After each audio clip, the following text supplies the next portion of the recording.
Wow. Je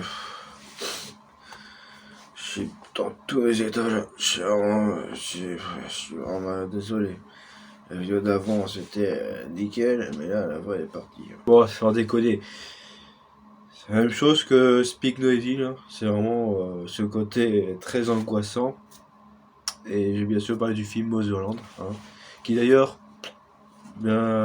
Cocorico, de chez nous, un bon réalisateur français, qui est connu pour avoir réalisé La Colline des Yeux, mais le remake, et Mutation, je crois, je sais plus. Et la Daube infernale de Crawl, je sais pas quoi, bref, Haute Tension, le film qui était très bon, et Crawl pas top, bref. Donc, ce film Motherland raconte l'histoire d'une mère, pardon, qui explique à ses enfants qu'ils habitent dans un monde entouré de démons, qui un jour les humains étaient méchants et ils ont ouvert une porte et des démons sont entrés et depuis ils prennent contrôle aux morts qui prennent l'apparence d'un humain, un peu comme dans les guetteurs quoi, et c'est à tout prix de faire abaisser les gens et de les bouffer. Et ils expliquent qu'en gros il faut utiliser une corde parce que si tu t'échappes de la corde, il y aura des monstres qui vont venir et c'est vrai qu'au début on peut voir un monstre qui apparaît, on sait pas quoi, qui attaque le groupe, mais il y a que la mère qui peut le voir.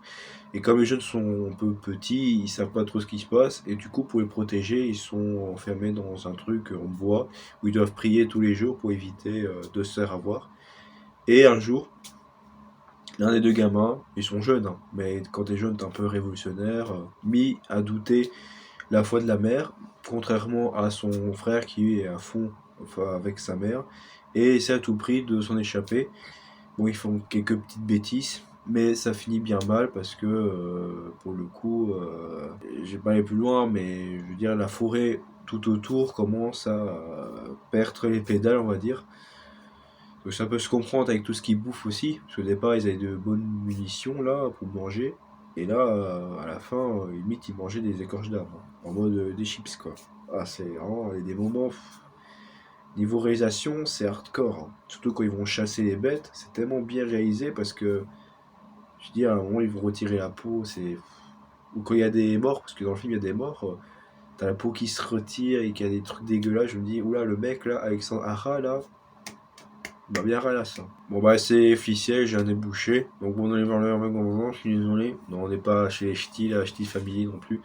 J'essaie de faire un effort de prononciation, mais s'il y a des moments où vous parlez, machin, c'est pas grave, je suis dans l'espace. On va dire que je suis sur la planète Mars, quoi. Bref, en soi, le film est extrêmement bien réalisé pour un film français. Non, je déconne. Mais je veux dire, c'est vraiment le film et c'est vraiment très très bien. J'ai vraiment bien apprécié, malgré qu'il y ait quelques petites faiblesses, malgré tout. Notamment le fait que ils vont essayer de rencontrer une vraie personne qui eux déposent de la vraie nourriture, alors que depuis le début ils mangeaient que de la merde. Et à la fin, ils pensaient voir une fausse personne parce que comme ils avaient eux la corde et pas le mec, donc ils disent c'est du genre esprit. Sauf qu'on apprend qu'apparemment ce serait une vraie personne parce qu'il est vraiment blessé malheureusement. Et quand ils vont bouffer la nourriture, bah, en fait c'est de la vraie nourriture. Et après ils essaient de s'échapper, finalement bah, ça part en cacahuète. Et la vue, comment le film se termine, j'aurais aimé qu'à la limite le réalisateur qui a fait un bon film, hein, mais rajoute cette scène que en vrai quand ils reviendraient dans la maison, la nourriture qu'ils avaient bouffée était pourrie. Comme ça ils se disent, ils sont tellement matrixés dans un monde où il y a des zombies ou je sais pas quoi, que même en bouffant ils pensent vraiment que c'est de la pourriture alors qu'en fait pas. Comme ça laisse plonger le doute. Parce que oui, le film en fait une allégorie métaphorique sur la psychologie humaine et la version dont comment les gens éduquent les gens par rapport à un truc sectaire et la façon dont on éduque, ça fait un peu tournoyer le ciboulot. Et en gros, c'est une façon d'allégorique de montrer que quand tu crois dur qu'en faire a une façon de vie, alors qu'en fait, dans la réalité, c'est pas comme ça. Bah, du coup, on est plongé dans une forme de psychose et le film est très bien réalisé parce que pendant tout le film, on est dans le doute comme quoi est-ce que c'est vrai ou pas vrai ce qu'on voit dans le film. Et c'est vrai que rajouter cette scène un peu de pourriture, ça peut un peu alléger le truc.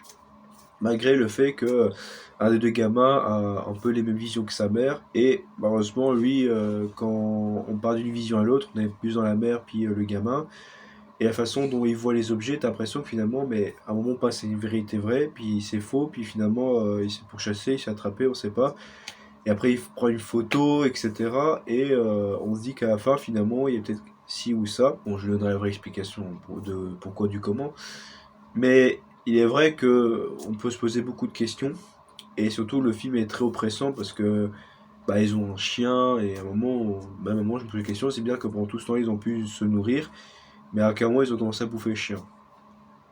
Puis je vous laisse deviner la suite.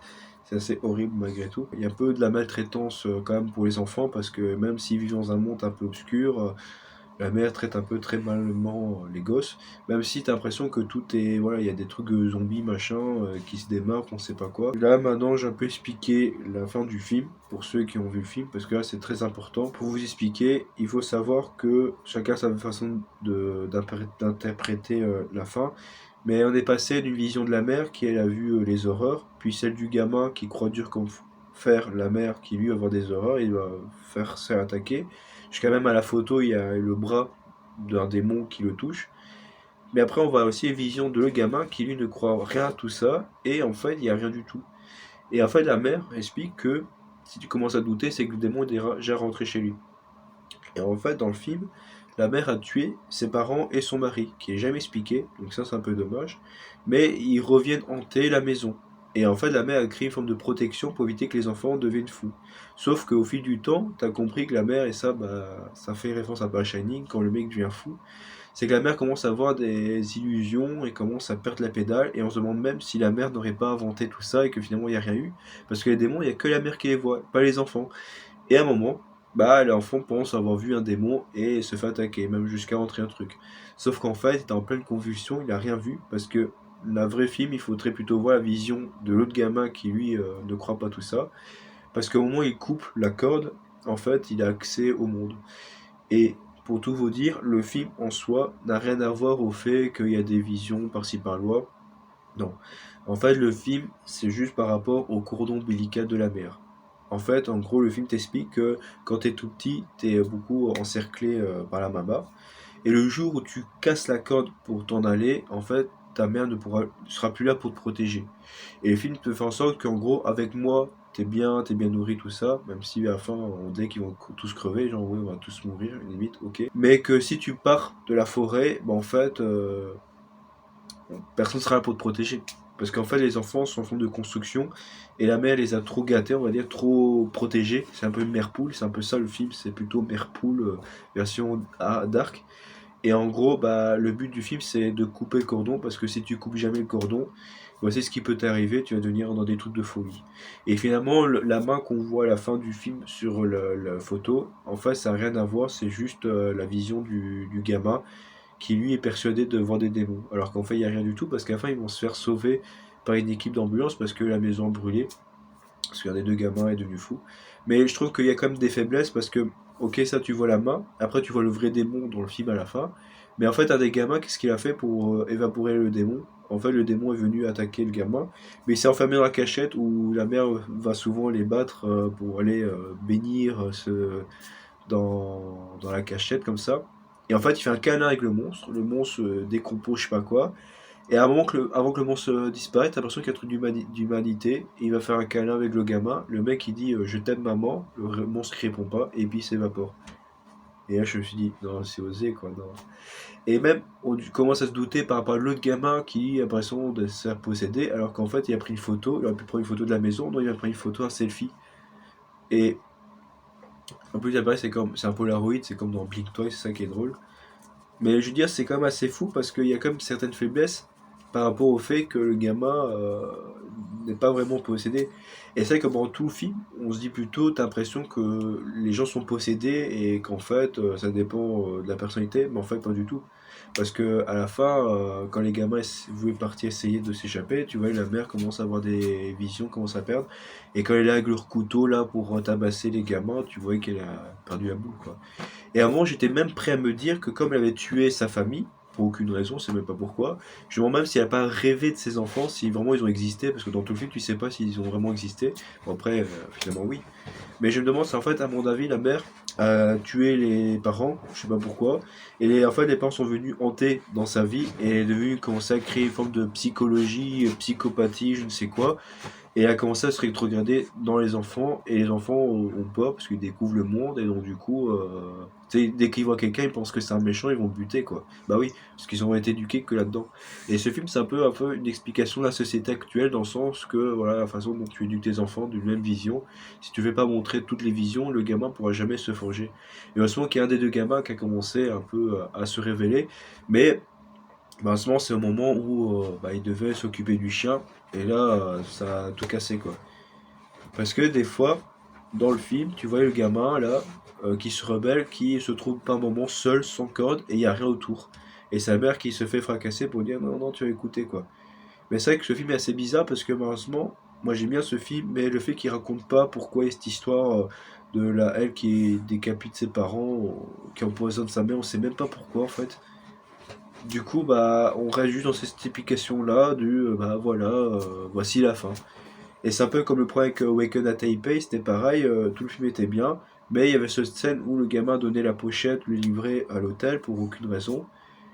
Et là, maintenant, pour ce film-là, je veux dire, c'est bien réalisé, bien fini, mais c'est ce côté au début où, voilà, avec la mère, bah, on sait pas. Et c'est bien dommage. Mais le film est bien réalisé parce que malgré tout, pendant tout le film, tu te demandes si t'es dans un univers ou pas, on sait pas. Mais comme j'ai dit, j'aurais aimé qu'ils rajoutent cette scène de pourriture des nourritures. Comme ça, tu te dis, mince, même toi, tu te dis, est-ce qu'ils sont vraiment dans le caca? Mais en fait, même à la fin, on aurait pu se dire, mais finalement, non, le gamin a sauvé une fille, puis la fille se fait avaler par le. Enfin, aller avaler le gamin. Donc on dit, bah non, finalement. C'est un vrai monstre quoi. Et en fait, on apprend que non, enfin c'était dans la tête du gamin, parce que la mère les a tellement inculqués là-dedans que le gamin a cru. Sauf que son frère, bah il est pas dans le cas. Et pour finir là-dessus, bah pauvre chien, parce que même à la fin, pensant qu'il allait se libérer, on le retrouve là, abandonné. Parce que même à la fin, quand tu le voyais là, qui s'échappait, tu pensais qu'il allait mourir dans un terrier, parce que tu dis, bon, tu sais, pendant tout le film, le chien était pas bien, c'est le seul qui était pas bien, et il voulait s'enfuir de cette famille de fous. Et finalement, je veux dire, je pensais qu'il allait mourir, et en fait, c'est comme The Thing, il allait courir, donc on espère qu'ils allaient revoir. Mais malgré tout, t'as vu la bite aussi, t'as vu la forêt gigantesque. Par contre, le seul point négatif, c'est le fait que la façon dont au début du film, ils incluent ces textes, parce qu'à un moment, ça finissait en truc de, comme tu as dans les plateaux de télé, là, les textes qui se défilent. Bof. Bon, après, il fait toujours le truc Shining que t'as bien vu, parce que même au début, il faisait une plancher la forêt. Je me demande, depuis que Stanley Kubrick a instauré ce modèle-là dans les films, non, tout le monde doit faire ça, c'est un peu chiant, un peu comme Akira avec la moto. Ouais, c'est beaucoup d'easter eggs, mais bon, c'est un peu chiant. Malgré le fait que j'ai bien aimé, c'est la musique. Parce qu'au début, quand il y a l'introduction qui débarque avec le film The Land qui débarque, t'avais quelques petites tonalités qui me faisaient beaucoup rappeler à Kickboxer. Hein, quand il y a des petits, genre, petites cloches, il fait machin. Donc ça, je trouvais ça très très bien. Mais sinon, à part ça, le film, c'est un peu un film d'ambiance. Faut pas trop réfléchir.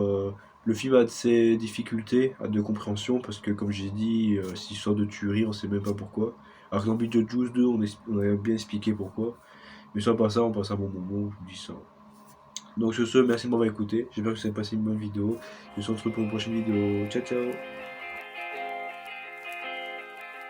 There's a pause between every minute, feeling like I need something. It's just